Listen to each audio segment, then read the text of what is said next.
एक बार एक छोटी सी बच्ची हाथ में मिट्टी की गुल्लक लेकर के भागती हुई एक दवाइयों की दुकान पर गई। वो काफी देर तक वहां पर खड़ी रही, लेकिन दुकानदार का ध्यान उसकी तरफ नहीं गया क्योंकि और भी बहुत सारे लोग खड़े हुए थे।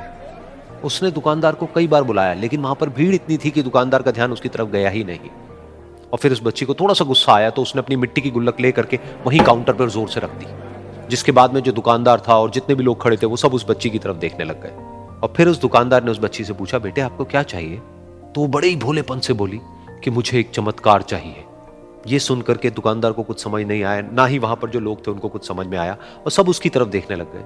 फिर दुकानदार ने बोला, बेटे चमत्कार तो यहां पर नहीं मिलता है। तो बच्ची को लगा कि वो उससे झूठ बोल रहा है, तो बच्ची ने कहा कि मेरी गुल्लक में बहुत पैसे हैं, आप बताओ आपको कितने पैसे चाहिए, लेकिन मैं आज यहां से चमत्कार लेकर के ही जाऊंगी। तो वहीं काउंटर पे एक और आदमी खड़ा था, उसने उस बच्ची से पूछा कि बेटे क्यों चाहिए तुमको चमत्कार? तब उस बच्ची ने अपनी कहानी बताई कि अभी कुछ दिन पहले मेरे भाई के सर में बहुत तेज दर्द हुआ, तो मेरे पापा मम्मी उसको हॉस्पिटल ले गए। उसके बाद कई दिन तक मेरा भाई घर नहीं आया। तो मैंने कई बार अपने पापा से पूछा, लेकिन उन्होंने मुझे कुछ नहीं बताया। उन्होंने बार बार यही कहा कि वो आ जाएगा, वो कल आ जाएगा, वो कल आ जाएगा, लेकिन वो आ ही नहीं रहा था। तो मैंने देखा कि मम्मी रो रही है, और पापा मम्मी को कह रहे थे कि उसकी दवाइयों के लिए और उसके इलाज के लिए जितने पैसे चाहिए उतने मेरे पास में नहीं है, अब उसको कोई चमत्कार ही बचा सकता है। तब मुझे लगा कि अगर मेरे पापा के पास में इतने पैसे नहीं भी हैं तो क्या हुआ, मेरे पास में तो है। तो मैंने जितने भी पैसे जोड़ रखे हैं वो सारे लेकर के मैं इस दवाई की दुकान पर आई। फिर उस आदमी ने उस बच्ची से पूछा, कितने पैसे हैं तुम्हारे पास में?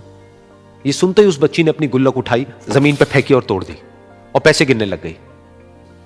बाकी सब लोग खड़े होकर के उसको देख रहे थे। थोड़ी देर बाद उसने सारे पैसे अपने हाथ में इकट्ठे किए और बोली, मेरे पास में पूरे 19 रुपए हैं। वो जो आदमी वहां पर खड़ा था वो थोड़ा सा मुस्कुराया और बोला कि अरे तुम्हारे पास में तो पूरे पैसे हैं, इतने का ही तो आता है चमत्कार। ये सुनकर के वो बच्ची बहुत खुश हो गई और बोली कि चलो मैं आपको अपने पापा से मिलवाती हूं। बाद में पता लगा कि वो आदमी कोई आम आदमी नहीं था, बल्कि एक बहुत बड़ा न्यूरोसर्जन था, और उसने सिर्फ 19 रुपए में उसके भाई की सर्जरी करी, और कुछ ही दिन बाद वो ठीक होकर के घर वापस आ गया। फिर कुछ दिन बाद वो बच्ची, उसका भाई, उसके पापा, उसकी मम्मी, चारों एक साथ बैठे हुए थे और बात कर रहे थे। तो उसकी मम्मी ने उसके पापा से पूछा कि अब तो बता दो ये चमत्कार आपने किया कैसे? तो उन्होंने अपनी बेटी की तरफ देखा और बोले, ये चमत्कार मैंने नहीं, इसने किया है।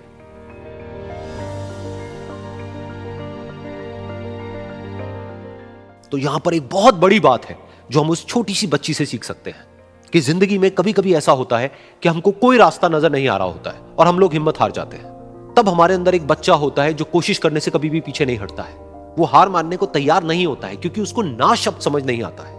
वो बच्चा जिसके लिए कुछ भी नामुमकिन नहीं है, क्योंकि वो हर हाल में कोशिश करता ही रहता है।